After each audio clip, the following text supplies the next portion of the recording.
તમારી જે માંગણી, તમારી જે વાત સમર્થન એટલા માટે હું આપવા માટે આવ્યો છું, કારણ કે તમારો મુદ્દો સાચો છે. ઘણા લોકો હોય છે કે જે પોતાના હક અધિકાર માટે લડી નથી શકતા. તમે બધા આજે જેટલા પણ ઉમેદવારો જાગૃત થઈ પોતાના હકના રોટલા માટે અહીંયા આવ્યા છો, તો પહેલાં તો તમારા બધા માટે તાળીઓ થઈ છે. પોતાના માટે લડવું ને એ બહુ મોટી વાત હોય છે. કારણ કે ખબર બધાને પડે, કારણ કે તમારે આટલાને નોકરી જોતી એવું નથી. ઘણા બધા નોકરી છે પણ બધા ઘરે બેઠા. એટલે એવું વિચારે કે આ બધાનું થાય અમારું થઈ જાય. પણ યાદ રાખજો, આ લડાઈ આપણે બધાએ લડવાની છે. જે ઘરે છે એની પણ કયો તાત્કાલિક ધોરણે અહીંયા આવે. અને આપણે આજે સરકારની જે વાત હતી કે આ જીએસએલમાં એપ્રેન્ટિસ કરેલા જે ઉમેદવારો છે એ ઉમેદવારો ઇલેક્ટ્રિકલ આસિસ્ટન્ટ તરીકે ભરતી કરવામાં આવે, એટલે કે હેલ્પર તરીકે ભરતી કરવામાં આવે. આ માંગણી જે છે આ માંગણી સરકારના બેડા કાંઈ સુધી પહોંચતી નથી. એટલે આ ડેરી અને આ બોબડી સરકારના કાન ઉકળે એટલા માટે ઢોલ નગારા લઈ વગાડવાની જરૂર છે. ઢોલ નગારા આ કુંભકરણ તમામ જે લોકો બેઠા છે એ કુંભકરણ નિંદ્રામાં યુવાનો છે તેમને બળતણ આપે, રોજગાર આપે. કારણ કે આઉટસોર્સિંગનો આરોપ લગાવવામાં આવે છે. માનીતાઓને સરકાર આઉટસોર્સિંગ કરાવીને આજે મતદાર છે યુવાનો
આવેલા જે યુવાનો છે જે નોકરી નથી મળતી તેને લઈને ક્યાંક ને ક્યાંક હડતાલ પર બેઠા છે. અને હજુ સુધી કોઈ ન્યાય આપવા માટે અહીંયા વેદના સાંભળવા યુવરાજસિંહ બાપુ સાથે વાત કરી. બાપુ અહીંયા આવ્યા છો, શું કહેશો?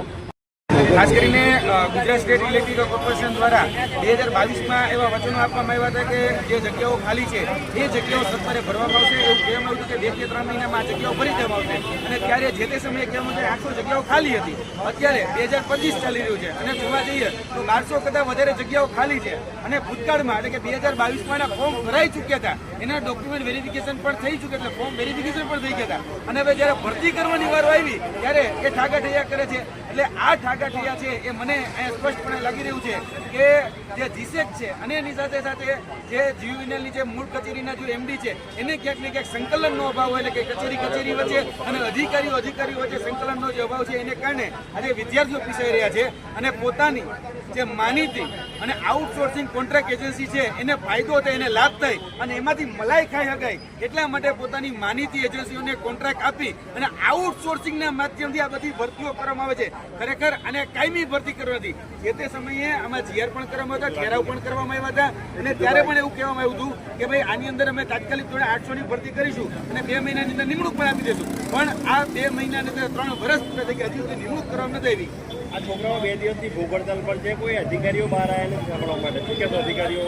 ખાસ કરીને ગુજરાતમાં જોવા જઈએ તો મને એવું લાગી રહ્યું છે નેતા કરતાં અધિકારીઓનું રાજ વધારે ચાલી રહ્યું છે. કારણ કે અધિકારીઓ છે પોતાને દાદા સમજી રહ્યા છે અને અધિકારીઓ એ ઘમંડમાં ફરી રહ્યા છે કે અમને કોઈ પ્રશ્ન પૂછવાવાળું, અમને કોઈ કહેવાળું અને તમે કેમ અમારે કરવાનું, એ પ્રકારના અધિકારીઓના વચનો વેણ અમને સાંભળવા મળે છે. એટલે ગુજરાતના કોઈ પણ ડિપાર્ટમેન્ટમાં જાઓ એ અધિકારી રાજ અમને જોવા મળી છે.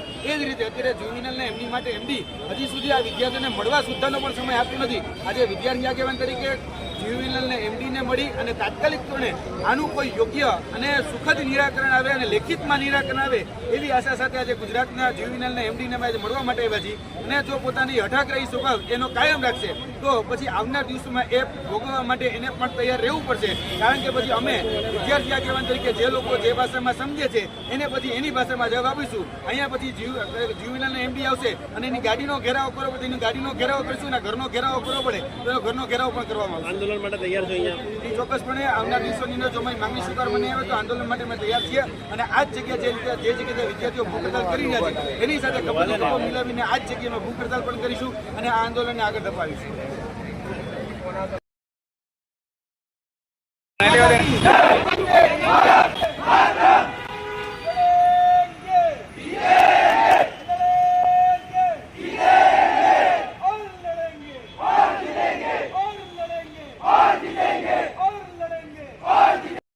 ખાસ કરીને ગુજરાત સ્ટેટ ઇલેક્ટ્રિકલ કોર્પોરેશન દ્વારા 2022માં એવા વચનો આપવામાં આવ્યા હતા કે જે જગ્યાઓ ખાલી છે એ જગ્યાઓ સરકારે ભરવામાં આવશે. એવું કહેવામાં આવ્યું કે 2 કે 3 મહિનામાં આ જગ્યાઓ ભરી દેવામાં આવશે. અને ત્યારે જે તે સમયે કહેવામાં આવ્યું 800 જગ્યાઓ ખાલી હતી. અત્યારે 2025 ચાલી રહ્યું છે અને જોવા જઈએ તો 1200 કરતાં વધારે જગ્યાઓ ખાલી છે. અને ભૂતકાળમાં એટલે કે 2022માં એના ફોર્મ ભરાઈ ચૂક્યા હતા, એના ડોક્યુમેન્ટ વેરિફિકેશન પણ થઈ ચૂક્યા, એટલે ફોર્મ વેરિફિકેશન પણ થઈ ગયા હતા. અને હવે જ્યારે ભરતી કરવાની વારો આવી ત્યારે એ ઠાગા ઠૈયા કરે છે. એટલે આ ઠાગા ઠૈયા છે એ મને અહીંયા સ્પષ્ટપણે લાગી રહ્યું છે કે જે જીસેક છે અને એની સાથે સાથે જે જીયુવીએનએલની જે મૂળ કચેરીના જે એમડી છે એને ક્યાંક ને ક્યાંક સંકલનનો અભાવ હોય, એટલે કે કચેરી વચ્ચે અને અધિકારીઓ વચ્ચે સંકલનનો જે અભાવ છે એને કારણે આજે વિદ્યાર્થીઓ પીસાઈ રહ્યા છે. અને પોતાની જે માનીતી અને આઉટસોર્સિંગ કોન્ટ્રાક્ટ એજન્સી છે એને ફાયદો થાય, એને લાભ થાય અને એમાંથી મલાઈ ખાઈ શકાય એટલા માટે પોતાની માનીતી એજન્સીઓને કોન્ટ્રાક્ટ આપી અને આઉટસોર્સિંગના માધ્યમથી આ બધી ભરતીઓ કરવામાં આવે છે. ખરેખર આને કાયમી ભરતી કરવાથી જે તે સમયે આમાં જીઆર પણ કરવામાં હતા, ઠેરાવ પણ કરવામાં આવ્યા હતા અને ત્યારે પણ એવું કહેવામાં આવ્યું હતું કે ભાઈ આની અંદર અમે તાત્કાલિક ધોરણે 800ની ભરતી કરીશું અને 2 મહિનાની અંદર નિમણૂક પણ આપી દઈશું. પણ આ 2 મહિનાની અંદર 3 વર્ષ પૂરા થઈ ગયા, હજી સુધી નિમણૂક કરવામાં નથી આવી. આ છોકરાઓ 2 દિવસથી ભૂખ હડતાલ પર છે, કોઈ અધિકારીઓ બહાર આવેલા સાંભળવા માટે શું કહેતો અધિકારીઓ?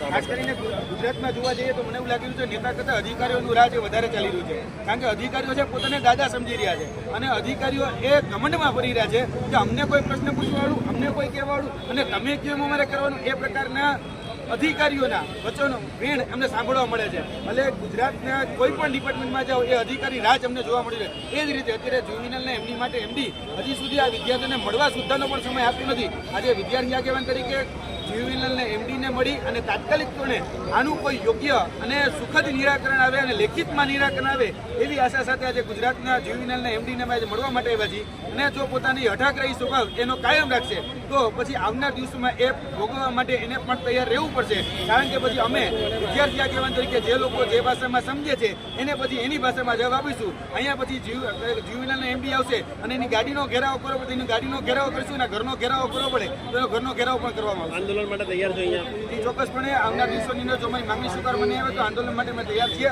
અને આ જ જગ્યાએ જે જગ્યાએ વિદ્યાર્થીઓ ભૂખ હડતાલ કરી રહ્યા છે એની સાથે કપડો મિલાવીને આ જ જગ્યાએ અમે ભૂખ હડતાલ પણ કરીશું અને આ આંદોલનને આગળ ધપાવીશું.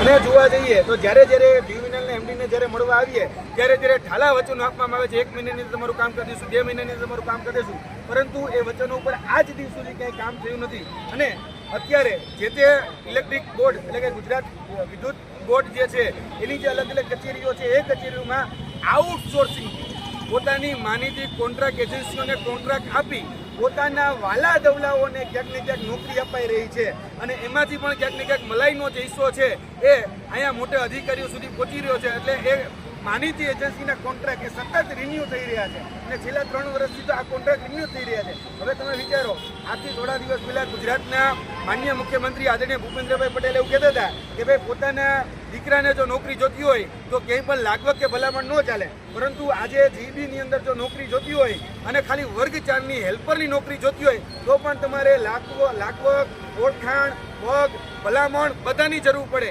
એમાંય જો તમારી કોન્ટ્રાક્ટ એજન્સીઓ સાથે જો તમારી લાગવગ હોય, તમારી ભલામણ અહીંયા સુધી પહોંચતી હોય તો જ તમને નોકરી મળે, બાકી તમને અહીંયા નોકરી ન મળે. એટલે કહેવા માંગીએ છીએ કે ગુજરાતના દાદા, તમારી કથની અને તમારી કરણીમાં પણ ફેર છે. અને બીજું કે તમે જે કહી રહ્યા છો કે ભાઈ તમારા દીકરા કે ભાઈ સરકારી નોકરી જોતી હોય તો ન મળે ભલામણ કે લાગવગથી, તો એક વખત આ ટ્યુબ્યુનલ કચેરીની બહાર આવીને તમે જોઈ શકો છો અહીંયા જે ઉમેદવારો છે એની પાસે કોઈ વગ નથી રાજકીય વગ કે નથી આર્થિક વગ, અને પોતાના હક માટે આજે એપ્રેન્ટિસશીપ પૂરું કરી ગુજરાતની આઈટીઆઈઓમાંથી એ ઇલેક્ટ્રિશિયન, વાયરમેન જેવા કોર્સ કરી એપ્રેન્ટિસશીપ પૂરું કરી અને વર્ગ 4ના હેલ્પર બનવા માંગે છે, છતાં પણ તમારા ડિપાર્ટમેન્ટના જે લોકો છે એને હેલ્પર બનવા દેતા નથી. પોતાની માનીતી એજન્સીનો કોન્ટ્રાક્ટ રિન્યુ કરી અને પોતાના વાલા દવલા નોકરી આપી રહ્યા છે. કેમ ગાંઠતા નથી સરકારને? આજે જોવા જઈએ તો ગુજરાતની તમામ કચેરીઓની પરિસ્થિતિ યાદ છે. એ પછી ગૃહ વિભાગ હોય કે પછી ઉર્જા વિભાગ હોય. ઉર્જા વિભાગમાં પણ જોવામાં આવે તો બધી જ જગ્યાએ જે ઉર્જા મંત્રી હોય ખુદ એવું કહેતો હોય વિદ્યાર્થીઓ સાથે તમે સંવાદ કરી લો, છતાં પણ ગુજરાત ઇલેક્ટ્રિક બોર્ડના જે એમડી છે એ એમડી એની સાથે એટલે કે વિદ્યાર્થીઓ સાથે જે હકદાર છે, લાયક છે, એ ઉમેદવારો છે સંવાદ કરવા રાજી નથી. એટલે એ અધિકારીઓ છે ને એ હઠાગ્રહી બની ગયા છે અને પોતાની મનમાની કરી રહ્યા છે. થોડું નીચે રાખો બધા, કાં તો પછી બધા ઉપર. અમારું સમર્થન ચોક્કસપણે રહેશે અને વિદ્યાર્થીઓની માંગણી જ્યાં સુધી સંતોષાશે નહીં ત્યાં સુધી અમારું સમર્થન કાયમ રહેશે. અને ઉમેદવારોના સમર્થનમાં આજે એમડીની પણ મુલાકાત કરવાના છીએ અને એમડીને પણ કહેવાના કે તાત્કાલિક ધોરણે આનું નિરાકરણ લાવો, નહીંતર આવનાર દિવસોમાં પછી જે રીતે તમે સમજો છો, જે ભાષામાં તમે સમજો છો એ ભાષામાં અમે જવાબ આપીશું. જો તમે હઠાગ્રહી હોય તો અમે પણ એ હઠ પકડી અને આ જ જગ્યાએ ભૂતકાળમાં અમે આંદોલન કરી ચૂક્યા છીએ. જો અમને મજબૂર કરવામાં આવશે તો આ જ જગ્યાએ ફરીથી અમે આંદોલન, ધરણા, પ્રદર્શન કરીશું. અને તમારી ગાડી અહીંથી પણ નહીં નીકળે યાદ રાખજો. અહીંથી ગાડી નીકળે એટલે તમારી ગાડીનો પણ ઘેરાવ થશે, તમારા ઘરનો પણ ઘેરાવ થશે. અને આ કહી શકાય કે મંત્રીઓને પણ કહેવા માગીએ છીએ, ઉર્જા મંત્રીને પણ કહેવા માગીએ છીએ કે તાત્કાલિક ધોરણે વિદ્યાર્થીઓની જે પીડા છે, વેદના છે સાંભળો અને ઝડપથી આનું નિરાકરણ લાવો. કારણ કે આ તમારા જ બાળકો છે, તમારા હાથપગ છે અને તમારા હાથપગને તમે આ રીતે જો અન્યાય કરશો તો તમારું ગુજરાતનું ઉર્જા તંત્ર છે એ પણ સરખી રીતે નહીં ચાલી શકે. એક મિનિટ